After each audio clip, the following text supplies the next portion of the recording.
India TV YouTube channel को subscribe करें और बेल आइकन दबाएं।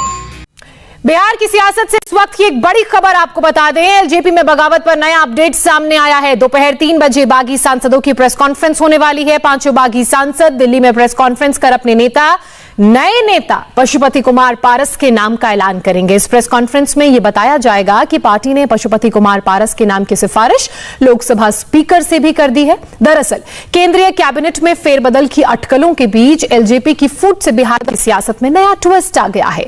पार्टी अध्यक्ष चिराग पासवान के खिलाफ उन्हीं के चाचा यानी कि पशुपति पारस की अगुवाई में 5 सांसदों ने पार्टी से बगावत कर दी है। सूत्रों के मुताबिक एलजेपी के 5 बागी सांसद जेडीयू के संपर्क में भी हैं। वो जेडीयू में शामिल भी हो सकते हैं। एलजेपी के सांसदों की चिराग पासवान से नाराजगी काफी वक्त से चल रही थी और अटकलें ये लग रही थी कि एलजेपी में टूट हो सकती है। लेकिन अब बागी सांसदों ने लोकसभा स्पीकर को चिट्ठी भेज दी है तो एलजेपी में टूट भी लगभग तय मानी जा रही है। एलजेपी में बगावत की कहानी पूरी डिटेल में आपको बताते हैं। जिस लोक जनशक्ति पार्टी को बिहार के दिवंगत और कद्दावर नेता रामविलास पासवान ने खड़ा किया था, वो पार्टी टूट की कगार पर पहुंच गई है। रामविलास पासवान के बेटे चिराग पासवान के खिलाफ पार्टी में बगावत के सुर बुलंद हैं। 6 में से 5 लोकसभा एमपी बागी हो गए हैं। बागी सांसद चिराग के रवैये से नाराज हैं। बागी गुट के नेता पशुपति कुमार पारस हैं जो रामविलास के छोटे भाई और चिराग पासवान के चाचा हैं। बागी गुट ने लोकसभा स्पीकर को एक चिट्ठी भी लिखी है और यह बताया जा रहा है कि बागी सांसद जेडीयू के संपर्क में हैं और वो जेडीयू में शामिल भी हो सकते हैं। ऐसे में चिराग पासवान की पार्टी में उनकी बात की जाए तो वो अकेले पड़ गए हैं। बागियों ने चिराग को पार्टी से अलग करने की भी तैयारी कर ली है। एलजेपी के ये बागी सांसद कौन कौन हैं उनके बारे में भी आइए आपको बताते हैं। पशुपति कुमार पारस हाजीपुर सीट से सांसद हैं। वो रामविलास पासवान के छोटे भाई हैं और चिराग पासवान के चाचा। बिहार सरकार में मंत्री भी रहे हैं। बागियों में दूसरा जो अहम नाम है वो है प्रिंस राज का, जो समस्तीपुर से सांसद हैं। वो रामविलास पासवान के छोटे भाई रामचंद्र पासवान के बेटे हैं। रामचंद्र पासवान के निधन के बाद प्रिंस राज ने उपचुनाव में जीत दर्ज की थी। तीसरा बागी नाम है चौधरी महबूब अली कैसर का, जो खगड़िया से दूसरी बार सांसद हैं। वो पहले कांग्रेस में थे, कांग्रेस के प्रदेश अध्यक्ष भी रह चुके हैं। चौथा बागी जो नाम है वो है वीणा देवी का, जो वैशाली से सांसद हैं। वीणा देवी ने आरजेडी के दिग्गज रघुवंश प्रसाद सिंह को हराया था। वो पहले बीजेपी से विधायक रह चुकी हैं। बागियों में 5वां नाम चंदन सिंह का है, जो नवादा से सांसद हैं। चंदन सिंह बाहुबली नेता सूरजभान सिंह के भाई हैं। नीतीश चंद्र मेरे सहयोगी ज्यादा अपडेट के साथ इस वक्त हमारे साथ जुड़ चुके हैं। नीतीश, बिहार की सियासत भी गर्मा गई है। 5 बागी सांसदों के नाम सामने आए हैं जो एक तरीके से पार्टी अध्यक्ष को अकेला अलग थलग छोड़ने की तैयारी कर चुके हैं। देखिए, बिल्कुल चिराग पासवान के लिए एक बहुत बड़ा झटका है ये, जिस तरह से 5 सांसदों ने बगावत कर दी है। और पशुपति कुमार पारस देखिए पहले से नाराज चल रहे थे और इसकी चर्चाएं पहले से हो रही थी कि एलजेपी में टूट हो सकती है, बगावत हो सकती है। लेकिन अब जाकर ये खबर आई है तो 5 सांसदों ने कल दिल्ली में बैठक की है और उसके बाद स्पीकर से उन लोगों ने मुलाकात भी की है और एक पत्र भी दिया है जिसमें उन्होंने अपना नया नेता पशुपति कुमार पारस को चुने जाने की बात कही है। तो अब कह सकते हैं कि एलजेपी में ये टूट जो है लगभग तय हो गई है। आज 3 बजे दिल्ली में औपचारिक रूप से पशुपति कुमार पारस और तमाम जो सांसद हैं जो सभी अभी दिल्ली में हैं वो इसका औपचारिक तौर पर ऐलान करेंगे। और निश्चित रूप से देखिए जो नाराजगी थी वो चुनाव के समय से ही दिख रही थी। बिहार विधानसभा चुनाव में जिस तरह से चिराग फैसले ले रहे थे, जेडीयू के खिलाफ जो रणनीति बनाई गई, एनडीए से अलग होने का जो फैसला लिया गया, उस समय से ही सभी नाराज थे और इस फैसले को सही नहीं मान रहे थे। तो ये जो नाराजगी थी उसको कहें कि एक अंजाम तक पहुंचाया पशुपति कुमार पारस ने, जिनके नीतीश कुमार से काफ़ी अच्छे पुराने संबंध रहे हैं। और पशुपति कुमार पारस भी जिस तरह से पार्टी में अलग थलग कर दिए गए थे, उनको एक दलित सेना का सिर्फ अध्यक्ष बनाकर रखा गया था, तो उनकी भी नाराजगी थी। लेकिन रामविलास पासवान के निधन के बाद एलजेपी में जिस तरह का एक बड़ा फेरबदल हुआ है, एक बड़ी बगावत हुई है, तो निश्चित रूप से चिराग के लिए बड़ा पशुपतिनाथ पारस क्या कह रहे हैं वो भी सुनाते हैं अपने दर्शकों। पार्टी का गठन हुआ 21 वर्ष का उम्र हो और बहुत अच्छे ढंग से पार्टी चल रही थी। कहीं कोई शिकवा शिकायत नहीं था। मेरा दुर्भाग्य ही कि हमारे बड़े भाई और छोटे भाई दोनों हमको छोड़ के चले गए। मैं अकेला महसूस कर रहा हूँ, मैं अकेला रह गया।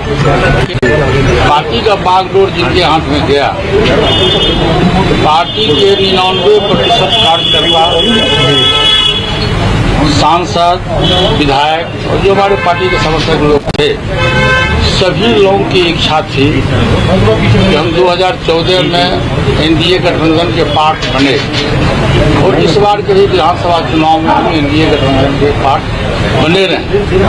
तो स्वर्गीय पासवान जी की अंतिम इच्छा थी कि देश के जो दलित है, गरीब है, मजदूर है, अकलियत है, ऊंची जाति के जो गरीब लोग हैं, जो सामाजिक दृष्टिकोण से, आर्थिक दृष्टिकोण से, शैक्षिक दृष्टिकोण से कमजोर हैं, उनके उत्थान की बात उन्होंने किया। अब उसी के माध्यम से उन्होंने दलित सेना का भी गठन किया और पार्टी का भी गठन किया। उनका सोच ये था, आज वो हमारे बीच में नहीं है। मैं चाहता हूँ उनकी वाणी वो अमर रहें। उनके द्वारा जो बनाया गया लोक जनशक्ति पार्टी है, वो पार्टी बिखर रही थी। कुछ और सामाजिक तत्व आकर के हमारी पार्टी में छेद डाला और उसने 99% वर्कर की भावना को अनदेखी करते हुए गठबंधन को उसने तोड़ दिया। और गठबंधन तोड़ा भी तो दूसरे ढंग से तोड़ा। किसी से हम दोस्ती करेंगे, किसी से प्यार करेंगे, किसी से नफरत करेंगे। इसका परिणाम ये हुआ कि बिहार में एनडीए गठबंधन कमजोर हुआ और लोक जनशक्ति पार्टी बिल्कुल समाप्ति के कगार पर चला गया। तो हमारे दल में 6 विधायक, 6 सांसद हम लोग हैं।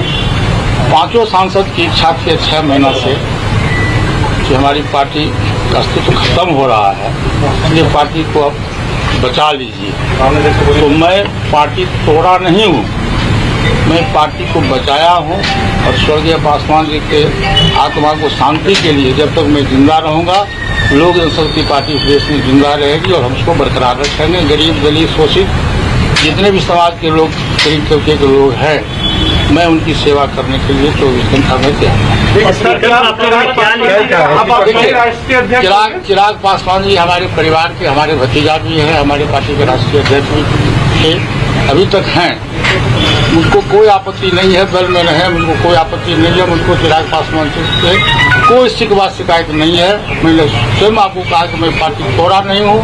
पार्टी ओरिजिनल पार्टी लोक जनशक्ति पार्टी है, ये लोक जनशक्ति पार्टी रहेगी। इसमें चिराग पासवान जी आगे रहे और मैं तो आज के इस माध्यम से पूरे बिहार और पूरे देश के लोगों से आग्रह करता हूँ कि जो लोग भी किसी कारण बस नाराज होकर हमारे पार्टी से चले गए, मैं सभी लोगों से माफ़ी मांगता हूँ और सभी लोगों से आग्रह करता हूँ कि वो लोग आए हमारे पार्टी में सहयोग करें, पार्टी सदस्यता ग्रहण करें और जैसे पार्टी चलती थी पासवान जी के समय में, वैसे पार्टी दिन प्रतिदिन आगे बढ़े। चुनाव आयोग को भी चिट्ठी लिखे, चुनाव आयोग को वो एक आदमी बोलिए, हम जवाब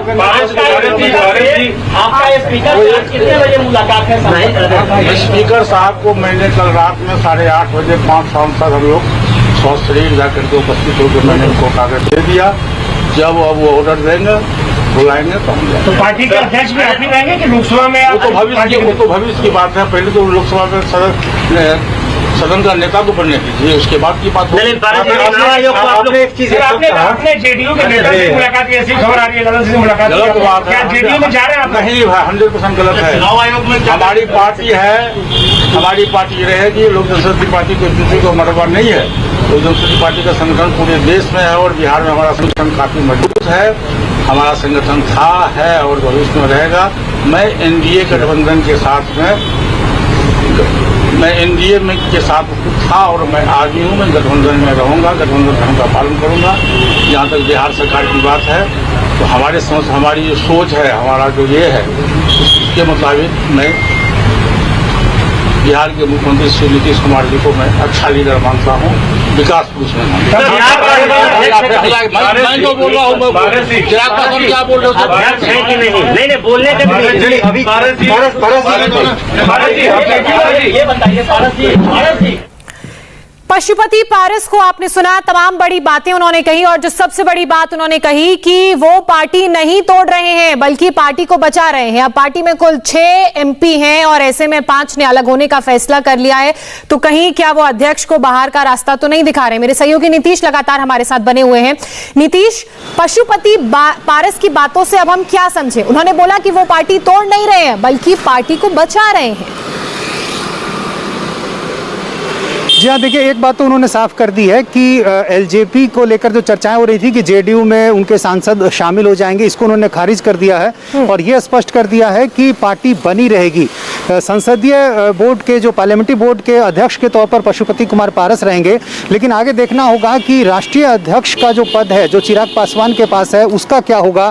फिर इसके अलावा जो पार्टी में तमाम पदाधिकारी हैं, जो कार्य समिति है, उसको लेकर भी देखना होगा कि उसमें क्या कुछ होता है। तो अभी आने वाले दिनों में सारी चीज़ें स्पष्ट होंगी कि पार्टी पर आखिर पकड़ किसकी होती है।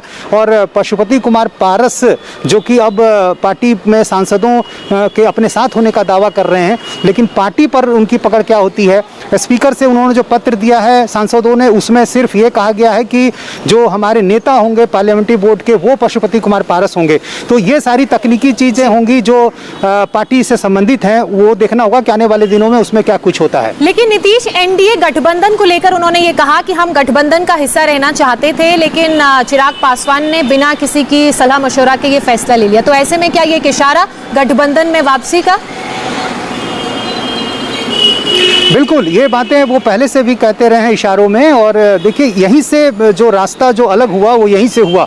जिस तरह से चिराग पासवान ने बिहार विधानसभा चुनाव के समय ये तय किया कि वो एनडीए से बाहर होंगे, नीतीश कुमार के खिलाफ उन्होंने 135 सीटों पर अपने उम्मीदवार उतारे, हालांकि सिर्फ एक को उसमें जीत मिली। इस फैसले को पार्टी के तमाम जो सांसद थे, विधायक थे, दबी जुबान में इसका विरोध कर रहे थे। उनको ये फैसला सही नहीं लग रहा था, लेकिन चिराग ने ये फैसला सिर्फ और सिर्फ अपने स्तर से लिया। और उनके राजनीतिक सलाहकार हैं सौरभ पांडे, उनके खिलाफ भी पार्टी में काफ़ी नाराजगी थी। जिस तरह से उन्होंने चिराग के फैसलों पर अमल करना शुरू किया था, चिराग के फैसलों को वो हस्तक्षेप करते थे, उसको लेकर पार्टी में काफ़ी नाराजगी थी। और वही नाराजगी हम कह सकते हैं कि अब दिखाई दे रही है। तो निश्चित रूप से अब पशुपति कुमार पारस ने ये साफ कर दिया है कि वो एनडीए में थे और रहेंगे।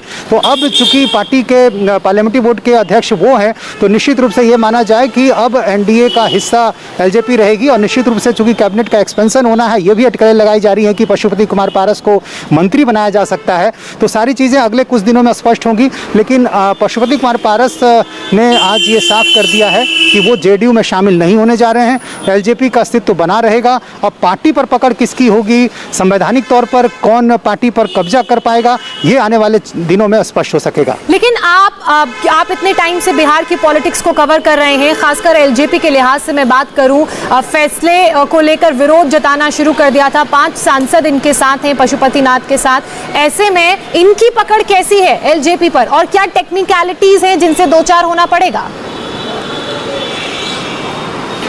देखिए, निश्चित रूप से रामविलास पासवान की पकड़ रही है पार्टी पर। एलजेपी का मतलब रामविलास पासवान है बिहार में, और जो दलित वोट है, खासतौर से जो पासवान वोटर हैं, उन पर रामविलास पासवान की काफ़ी पकड़, अच्छी पकड़ रही है। चिराग पासवान ने रामविलास पासवान के जब वो जीवित थे उस समय से ही सक्रिय रहे हैं पार्टी में, पार्टी पर पूरी पकड़ उन्होंने बनाई है। लेकिन रामविलास पासवान के निधन के बाद जिस तरह से चिराग पासवान ने फैसले लिए, उसके बाद पार्टी में नाराजगी का दौर शुरू हुआ। अब ये देखना होगा कि चिराग आगे क्या कुछ करते हैं, चिराग की रणनीति क्या होती है। ये भी संभावना हो सकती है कि क्या वो आरजेडी के साथ चले जाएं। विधानसभा चुनाव में हमने देखा कि वो तटस्थ थे, नीतीश कुमार के खिलाफ जरूर थे, लेकिन आरजेडी के साथ दिखना नहीं चाहते थे, भले इसका फायदा आरजेडी को हो रहा था। लेकिन अब ये देखना होगा कि चिराग पासवान आगे क्या कुछ करते हैं, क्योंकि दलित वोटों पर पकड़ का जो दावा है वो रामविलास पासवान का रहा है। रामविलास पासवान के साथ दलितों का एक कहें कि रिश्ता रहा है। तो निश्चित रूप से चिराग पासवान चाहेंगे कि जो रामविलास पासवान के उत्तराधिकार के तौर पर, एलजेपी के उत्तराधिकार के तौर पर वो अपने को आगे कायम रखें। और दूसरी तरफ उनके भाई हैं पशुपति कुमार पारस, ये भी पार्टी में काफी लंबे समय से सक्रिय रहे हैं। और पार्टी का जो बिहार में संगठन का जो बगावत का दौर लगातार जारी है। राजस्थान की तस्वीर हमने देखी थी और अब बिहार से भी ये तस्वीर सामने आई है। बहरहाल वक्त उसके बाद तस्वीर साफ होगी। बहुत शुक्रिया नीतीश आपका तमाम जानकारी के लिए। नमस्ते, मैं हूं मीनाक्षी जोशी। वीडियो और खबरों से अपडेट रहने के लिए India TV YouTube channel subscribe करें, बेल आइकन दबाना ना भूलें। जुड़े रहें इंडिया टीवी के साथ।